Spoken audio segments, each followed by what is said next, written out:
This is Eileen Fee of Transform Your Body Fitness. I'm a physical therapist and a fitness coach. What I have for you today are 3 pro tips on how to improve your balance. There's different reasons to work on your balance. Maybe you do yoga. That was a yoga pose, or a couple of yoga poses.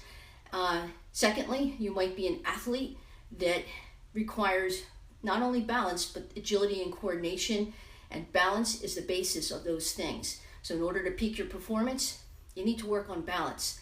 Third thing, are you somebody that struggles with walking due to that you have poor balance? So balance is something, no matter who you are, what physical level you are, or what your interests are, you need to work on balance. So I have 3 pro tips for you. Now, when I was doing those yoga poses, what you did not see, there was a point on the wall that my eyes were totally fixed on. So pro tip number 1 is that you need to pick a point that you're going to focus in on. Why?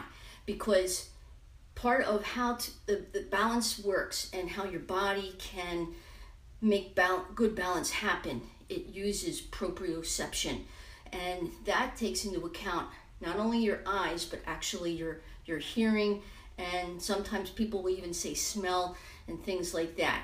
Now, number 1 thing that I have found, depending on what, say if you couldn't see, that would be different. Then you might have to rely on your hearing, things like that. But when your eyes are fixed on a point, you're able to send signals down to the tendons and the neuroreceptors down at the ankles to keep the ankles stable and still. They were wobbling a little bit. That's really hard to make them just go to like a statue. They're going to wobble a little bit, and that is good. We're trying to activate those areas because that's where, when you need it most, it will know how to work. You're sending them the signals. But especially when you're doing, say, a yoga pose, or that you're trying to stay in balance when you're a football player to catch the ball, and even tennis players, they're balancing on one leg to reach the ball. So there's different reasons like that. But especially, like I said, for people that are having difficulty walking, when you walk, you're on one leg before the other leg reaches the ground. So you're not realizing it. You have to balance when you walk. So especially as you get to that point when balance is not that great anymore, these are the things you need to work on. So pro tip number 1, pick a point on the wall and create and do some activities that are one-legged that will help you work on your balance. Tip number 2 is the surface that you're working on. It's easier to do balance on a harder surface.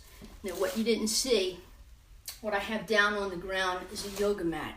And the yoga mat that I tend to use is something more on the sturdier, stiffer side versus what most people tend to go towards in yoga is the squishier, that feels comfy type of a yoga mat. But it's harder to actually do balance work when you're having your feet on a squishier surface. So think about, looking for a harder, stiffer type of a yoga mat. But even if you're not using a yoga mat and you're doing balance type of activities to practice, working on just the floor. The floor is the easiest because it's the hardest, stiffer surface versus, say, a mat. So tip number 2, a harder surface is easier to practice balance type of moves. Tip number 3, think about maybe doing balance type of work in your sneakers or shoes versus, say, bare feet. Now, if you're doing yoga, yes, because you have to do yoga in bare feet. But when you're at home, if you're struggling with some of these yoga poses, you may want to practice in your sneakers or shoes because, again, it's providing a stiffer, more stable surface because it's supporting the ankle. And then obviously when you go to yoga class or do yoga at home, that you're able to do that in your bare feet, but you've practiced and have given your body feedback of what it feels like to be stable.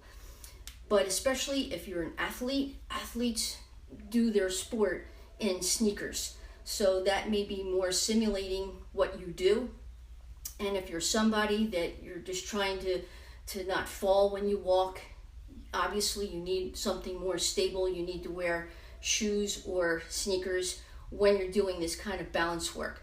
So those are the 3 tips. The first tip, have a fixed point on the wall. Tip number 2, practice the balance on a sturdier, harder type of a surface versus a squishy mat. Tip number 3, think about using sneakers or shoes versus bare feet. However, I will say sometimes for some people, practicing balance in bare feet is easier. So play around with it. So hope these tips help, because it's about staying functional, and walking and staying safe when you're walking is probably the most functional thing I can think of. So whether you're just trying to be functional, whether you're trying to peak your performance in yoga or sports, practice balance. Guys, it's about staying as healthy as you can for as long as you can. Have a great day, everybody. Boop, boop.